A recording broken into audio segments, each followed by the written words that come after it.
নবী সুলাইমান আলাইহিস সালামকে আমরা প্রায় সবাই চিনি। মহান আল্লাহ তাকে বিশেষ জ্ঞান, ক্ষমতা ও বিরাট রাজত্ব দান করেছিলেন। তিনি এতই অঢেল ধনসম্পদের অধিকারী ছিলেন যে ওই সময়ে মানব সমাজে ব্যবহৃত সব ধরনের বস্তু সামগ্রী সহ এক বিশাল সৈন্যবাহিনী তার অধীনে ছিল। শুধু কি তাই, রাজ্য নিয়ন্ত্রণ ও পরিচালনার কাজে তিনি জিন ও পাখি সহ অন্য প্রাণীদেরকে কাজে লাগাতেন। আল্লাহ তাআলা তাকে সমস্ত পশু পাখির ভাষা বোঝার ক্ষমতাও দান করেছিলেন।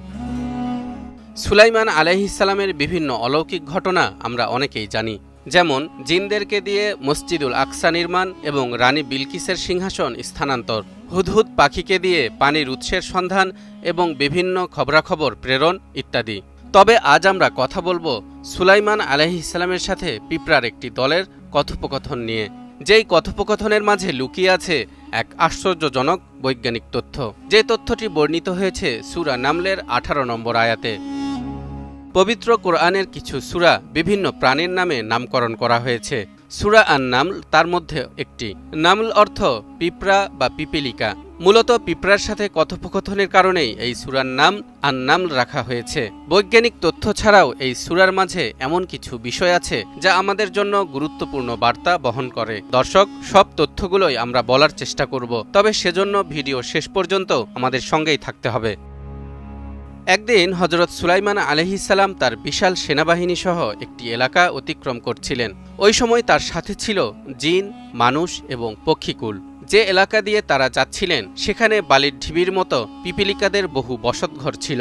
সুলাইমান আলাইহিস সালামের বাহিনীকে আসতে দেখে পিপীলিকাদের সর্দার তার সঙ্গীদেরকে বলল, তোমরা শীঘ্রই পালাও, নইলে পদপিষ্ট হয়ে শেষ হয়ে যাবে। কুরআনুল কারীমে ঘটনাটি বর্ণিত হয়েছে এভাবে: وحشر لسليمان جنوده من الجن والإنس والطير فهم يوزعون حتى إذا أتوا على واد النمل قالت نملة يا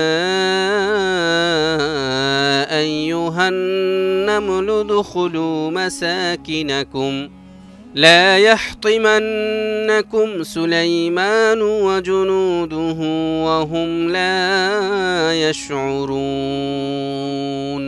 সুলাইমানের সামনে তার সেনাবাহিনীকে সমবেত করা হলো, জিন, মানুষ ও পক্ষীকুলকে। তারপর এদেরকে বিন্যস্ত করা হলো। যখন তারা পিপীলিকার উপত্যকায় আসলো, তখন একটি পিপীলিকা বলল, ওহে পিঁপড়ার দল, তোমাদের বাসস্থানে ঢুকে পড়ো, যাতে সুলাইমান ও তার সৈন্যবাহিনী তাদের অগোচরে তোমাদেরকে